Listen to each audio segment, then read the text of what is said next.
السلام عليكم ورحمة الله وبركاته أصحابتا meel walba waa idin joogtaan waa saaxiibkiin sayidka oo idin leh mar wanaagsan fiidnimo wanaagsan xilli waliba saacad waliba oo ay idiin tahay barnaamijkeena maanta waxaanu kusoo qaadanaynaa maxay tahay makula tahay dagaalka u dhexeeya Facebook iyo Telegram ee systemkoodan lacagta dijitaalka ahi inay wax weyn kasoo bedeli doonto macaamiisha kala duwan ee billioniska ah ee kala isticmaala Facebook iyo Telegram intaba iyadoo Facebook uu u isticmaalaya lacagtiisan cryptocurrency-ga ahi uu qaybtiisa abka kale ee WhatsApp-ka loo yaqaano oo malaayiin kale oo macaamiil ah oo dunida ku nooli ay isticmaalaan iyadoo taasi aanu ognahay labadan company ee arrimaha social media ka shaqeeya haddii ahaan lahaayeen Telegram group iyo haddii ahaan lahaayeen company-gan Facebook maxay ka bedeli doonaan ayaad is leedahay iyo dhinaca kale JP Morgan groupkiisan iyaguna maxaad isdhihi doontaa waxbay ka bedeli doonaan crypto mise waa kuwan usoo kala ordayo oo JP Morgan coin la yiraahdo samaystay dhanka kalena Iran oo iyaduna sheegaysa in ay sameyn doonto lacag ay ka dambayso dahab iyo hantida guud iyo hanti kale oo caadi ah oo ay ku dul dhisi doonto oo ay u isticmaali doonto wadanka Iran oo lacag digital ah oo cryptocurrency ah noqon doonta iyadoo aanu ognahay in hore Venezuela ay taasoo kale u samaysay si ay uga cararto cunaqabataynta dhinaca dhaqaale ee wadanka Mareykanka iyadoo Iranna ay iminka taas la daalaa-dhacayso bay iyaduna waxay doonaysaa coin ama token uu ka dambeeyo real estate-ka ama hantidaasi guud ee jirta ee hantida xaqiiqda ah iyo dahabkaas oo la token gareeyay oo digital laga dhigay in ay samayso si ay u isticmaalaan kuwaasi qodobka kale aad ku maqli doontaanna waxa ay tahay walletkan la yiraahdo Trust Wallet oo soo saartay core cusub oo application ah oo crypto fara badan lagu soo dul dhisi karayo iyadoo iminkana taageertay coin-ka la yiraahdo Tron sida uu cadeynayo director-kan Justin Sun ee isagu ah director-ka guud ee Tron oo isna sheegay in iminka Tron loo isticmaali karo oyna ay taageertay walletkan la yiraahdo Trust Wallet oo iyadu soo saartay core cusub oo IP integration ah oo interface oo developeradu ay ku dhisi karayaan coin alaala coin-kii ay rabaan walletkuna ay sidaasi iyadana ku taageerayso iyo update u sameynayso balse marka hore aanu ku hormarno Facebook iyo arrimihiisa haddii aad oo aragto bal dagaalka crypto iyo sida bulshadu weli aysan si fiican ugu soo jeedin balse kambaniyadii waaweynaa iyo bilyaneero fara badan ay waqti iyo hantiba ku bixinayaan sidii ay ula qabsan lahaayeen aroorta hore ama qaybta hore ama xilliyada hore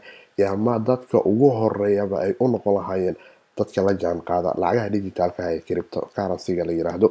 oo iyagoo ah lacago u kala shaqeeya qaabab kala duwan intooda badanina uu ku dulisan yahay systemka Bitcoin oo kale oo distributor ah oo la kala lahayn computer wax wada wadaagaya network ah lacag sameynaya digital ah lacagtaasina aan mar labaad la isticmaali kareynin markeeda koowaad ee la save gareeyo ee lagu save gareeyo ledger ay noqon karayso mid aan wax laga bedeli kareynin iyadoo qaarar fara badan ay jiraan oo doonaya kuwa wax laga bedeli karayo inay noqdaan sida tan JP Morgan oo kale hadda uu Ethereum blockchain-kiisa inuu copy gareeyay si private uu ka dhigay oo uu doonayo inuu kula tartamo company-gan XRP ee soo saara coin-kan la yiraahdo Ripple company-ga Ripple la yiraahdo ee soo saara coin-kan XRP aan dhaho oo isna doonaya systemkaas bangiyada inuu wax ka isticmaalo iyadoo aan ognahay JP Morgan uu yahay mid ka mid ah dulaleyda ugu waaweyn ee koontarada wadanka Mareykanka ku leh liisinada bangiyada isla markaana ka mid ah dadka lacagaha dollarka soo daabaca aanu aragno bal isagu meesha uu la qabto private blockchain-kiisaas uu ka koobiyay Ethereum-ka iminka hadda shaqeeya ee decentralized-ka ah ee aanu xaafadaha iyo goobaha kaleba lagu mining gareeyo dadkuna ay kaga qayb qaataan validation-ka smart contract iyo fara badanna ku dul dhisan balse marka aad fiiriso usoo kala ordida ay kambaniyadani ama dadkani taajiriinta ah usoo kala ordayaan systemka dhaqaaleedkan cusub ee dunida kusoo kordhay waxay ku tusaysaa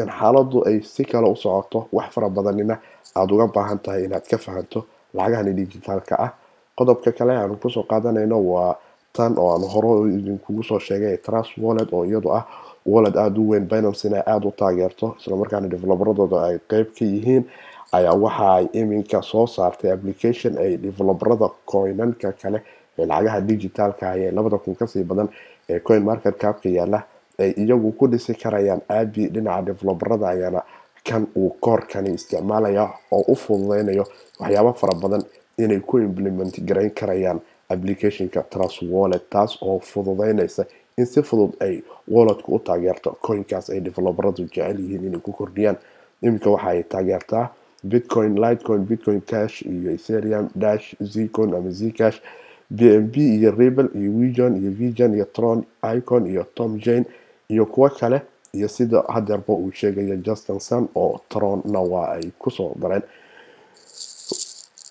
dhinaca kale Iran tokenkeedani ma isleedahay ay leedahay waxaa ka dambeeya dahab iyo real estate asset ah ayaa ka dambeeya, blockchain ayaana la keeni doonaa oo lacag digital ayaa laga dhigi doonaa. markaas ayaa qaabkaas ay Iran u isticmaali doontaa, iyagoo dadka qaarna ay dhaheen waxay isticmaali doonaan systemkan Stellar base blockchain-kooda, balse aan xaqiiq noqonin oo la isku haysto xaqiiqda warkaasi, iyadoo dhinaca kalena developerada Stellarna aysan cadeynin arrinkaasi, balse xuraan bulshadu isla dhex maraysa ay tahay in Iran wax uun ay ka koobiyeyna Stellar blockchain-ka oo isna system sida XRP oo kale ah, balse ka yara decentralized garaysan kana jiha weyn oo ka baab weyn, isla markaana ay taageerto kambanigan kale dhinaca teknolojiyada caanka uga ee la yiraahdo IBM. marka taas waanu arki doonaa haddii tii Venezuela petrodollar oo kale ay noqoto ama petrocoin oo hayaan jeclahay coinkii petrol dhahaye Venezuela ay soo daayeen oo inta badan ERC20 token ahay, haddana dhibaatooyin aad u fara badan ay ka dhaceen coinkii dadka lagu qasbay. dad fara badan oo wadankaas ku nool waayeelahana lacagtii ay lahaayeen boulevard aheyd loogu bedelay petroga oo iyana aan wax jira aysan ahayn, oo dadku ay halkaasi kugu xaniban yihiin xukunkaasi dictatorka ee wadankaasi ka taliya. balse taariikhda ayaa xusi doonta Iranna iyaduna halka ay la qabato systemkan ay iminka soo wado ee ay rabto in ay dahabkaasi iyo real estate-kaasi ay uga dhigto token blockchain ah oo ay u isticmaasho lacag ahaan, isla markaana noqon karaya wax ka fududeeya isqabqabsiga dhinaca dhaqaale iyo xanibadaha haysta. waxaana jeclahay qaybta dambe ee commentigeena ay ula soo wadaagtaan bal hardanka ka dhexeeya Telegram iyo Facebook halka uu gaarsiisan yahay, iyo qoladii aad isleedahay cryptocurrency waa ay u fududeyn karaysaa in mainstreamka amaba dadka dunida ku nool ay si fudud ula qabsadaan, isla markaana ay noqoto crypto wax si aadan looga isticmaalo dunida. waa saaxiibkiin Sayid Cali oo idin leh sidaas iyo nabadgelyo.